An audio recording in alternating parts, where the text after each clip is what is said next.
over the years, there's been a lot of agitation to see more young people contribute to national development through active participation in the political process. And we've seen responses by some of the political parties to make forms available at cheaper rates to encourage more young people to buy forms. Some have even gone a step further to field young candidates.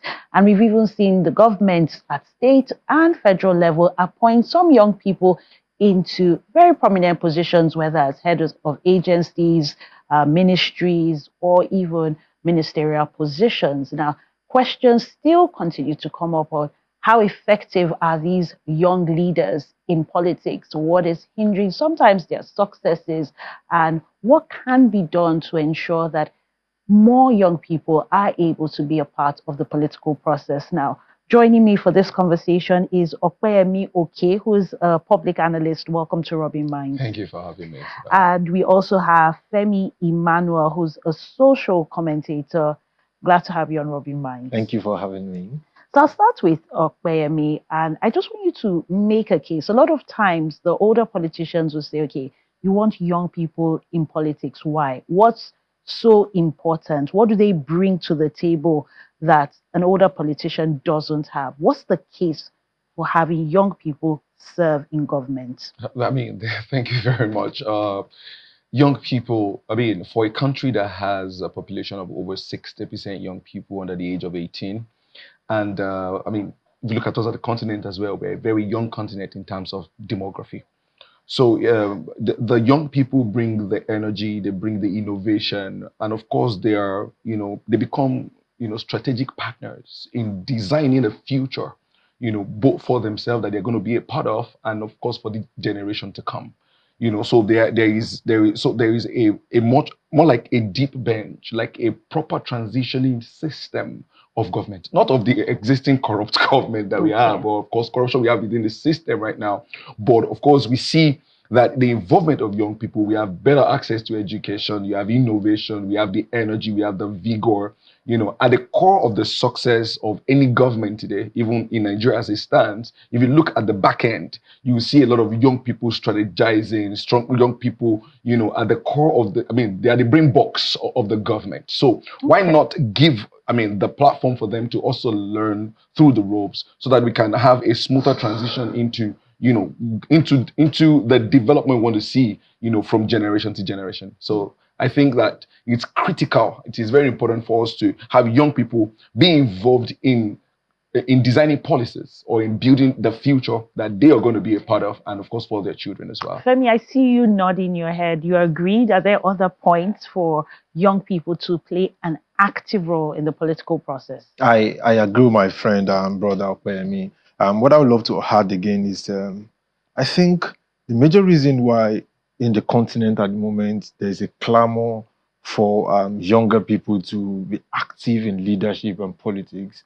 is because it's obvious that the populists are fed up of the same set of people ruling us. And even when they try to throw new names, you find out that there's still an affiliation to the old set of people who have been clamoring, who have been ruling in different disguise. And the only way to probably shut down that outrage that may actually happen someday is to pick one or two from those energy-driven majority that are the ones that are demanding at the moment. That's number one. Number two, most times looking at the state government level, there's this cordiality to an extent with the student union governments of most of the institutionally based politics on campus. And if they don't find a way to bring them in, even though I'm not still satisfied with most of them being comfortable with just being SSAs and the like. We'll still get to that part of the conversation. Yeah. I'll move to you now, Opeyemi.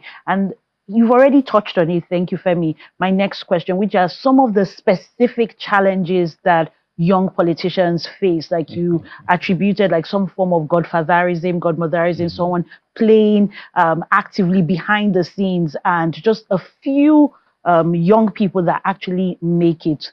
So I'd like you to comment on that. Thank you, Isabella. You see, when we talk about young people in politics, a lot of times we relegate it to just elective positions, right? I mean, I ran for House of Assembly in the last general elections, and as a 36-year-old man, was trying to, I want to be involved in the rebuilding process of my country. I want to also get involved in policy and decision making. The hurdles I had to cross in terms of godfatherism, in terms of understanding the structure. I didn't win. I didn't even clinch my party ticket, but I learned. And one of the things I understand is that for me, I've joined partisan politics like a very long time, right? But I still understand that, see, in the Nigerian political system, see, money and godfatherism are the two major barriers into young people's involvement in elective positions. However, I think that one of the core lessons that I think I learned from, my participation in last general election is that, see, we cannot take away the place of understanding, especially if you want to run with, these very, prominent and major political parties. We can't take away the importance of learning the ropes. You can't take away the importance of learning and, getting proper mentorship. I'm not saying godfatherism, getting proper mentorship, getting involved with them at the ward level, at the grassroots level, get to know your people and let your people know you. Except you have a father, who has maybe served, like you said earlier, or like my brother said earlier, that has served and maybe they say, okay, let's reward your father this time. You can go, you can have this ticket, right? Yeah. So, but if we gauge it from the elective position, see, money and that political structure has become a major bottleneck, for young people to emerge. But in the elective, in the appointment position, we're improving as a country. If you look at, the number of, the involvement of young people in politics and decision making in terms of appointment into strategic offices in Lagos State today, it is amazing. If you look at it in Oyo State, it's amazing. In Kaduna State, when El Rufai was there, it was good. And of course, under Tinubu now, we see young people also emerging. Our current Minister for Youth is younger than 35. And it's encouraging to begin to see that, of course, one way or the other, even within the complexity of the political structure, we are finding our ways. I hear you very clearly, Opeyemi, but my question to you, Femi, has to do with examples, because on the one hand, you're saying that there's a place for mentorship, there's a place for growth, there's a place for paying your dues, and these things take time, right? You can't just go maybe 17, 18, 19, 20, 21 and jump right in. But I'm sure there are examples, and that's my question to you, of where we've had young people take up significant roles, whether by appointment or by election. And even in Nigeria, we've had young leaders who have become presidents, who have ruled this country. So there are examples, but maybe educate us on some examples that you know of locally as well as globally. Okay, I will start with the likes of Professor Patutomi. He joined government as a very young person rather. But you see, what was obtainable then is different with what is obtainable now. And that's why I agree with my brother, that you have to really, you can't turn away from mentorship.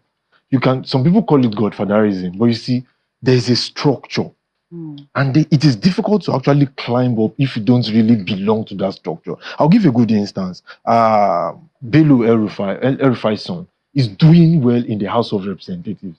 I've taken time to observe the projects he's involved with, the initiative. In fact, he's even the chairman for the Committee on Banking and Finance. He's doing so well, but no one would have if not for his father's influence, or probably for his father's name, let me use that, no one would probably have assumed that someone as young as that would probably be able to do wonderful. I'll give another instance in the cabinet, the president's cabinet. Olubunmi, the Minister for Interior, you will agree with every Nigerian, irrespective of party affiliation, will agree that Olubunmi Ojo is doing wonderfully well.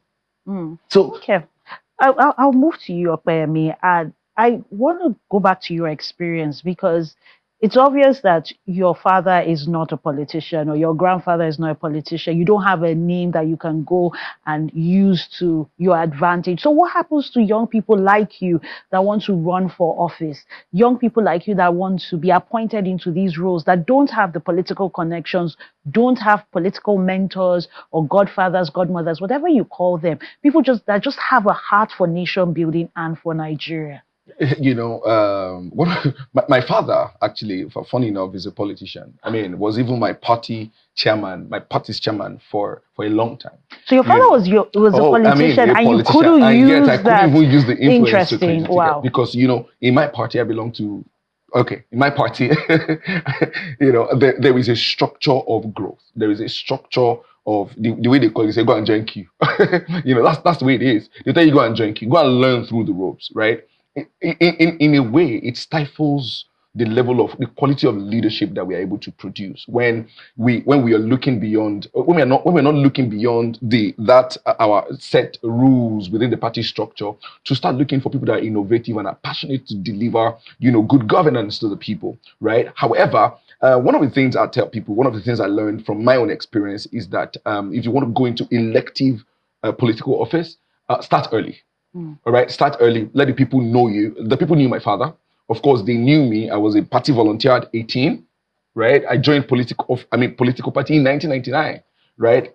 That was when I began to volunteer. As of 2001, I was a volunteer driver, for then the Action Congress, before it became the Action Congress of Nigeria, and of course to the current APC, right? So there is a need for us to integrate yourself in the political system. Is very important. If you look at people like Yahya Bello, I mean, and young people that they've somewhat gauged us with as young people to call us incompetent. You realize that most of these people they were not.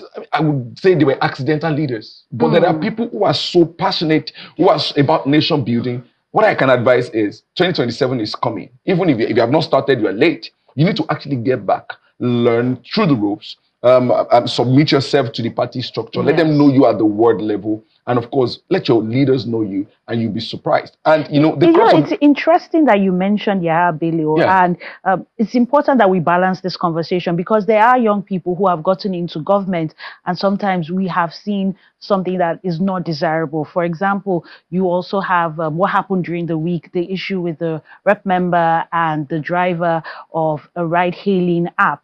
And I mean that's just wrong. Like that is someone that started politics at a young age, but you've now seen this person grow into someone that is now abusing the powers of the office that he possesses. So when we have these kind of examples like Yahya Bello, like this person, what does it say about having young people in government? You see, three things are very important: the messenger, the method, and the message.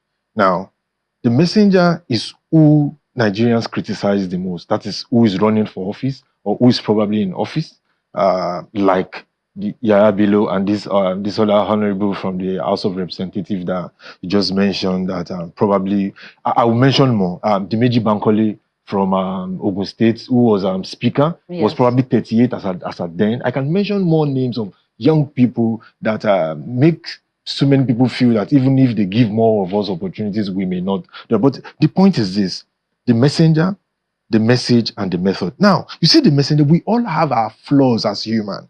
To some, it may be anger management. To some, it may be communication defective. There is no human that does not probably have his own defects. But you see, what people won't tolerate is actually now the method, which is one of the things we've not been able to hijack. That's where the party machinery comes in. That's where probably the name of the godfather that rings a bell. I forgot to mention that I also tried out politics. I've been in politics since 8 years, and even though when you buy form and you participate in the primaries, they won't tell you that you probably not imagine. You think it's going to be free and fair. But see, you have to queue, like he said, because there are people that has actually been promised probably 20 years ago that didn't get it, and they'll probably compensate the parent or something. So now my point is this, let me round off on that.